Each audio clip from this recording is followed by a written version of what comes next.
बोले रुक्मिणीला, उठा लवकरी, आज आहे एकादशी पंढरीची वारी, आज आहे एकादशी पंढरीची वारी।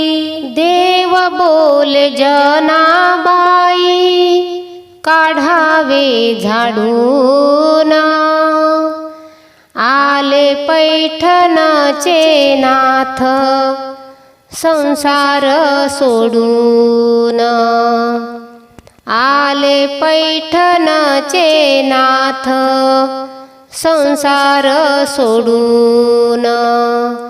देव बोले जनाबाई, काढावे झाडून,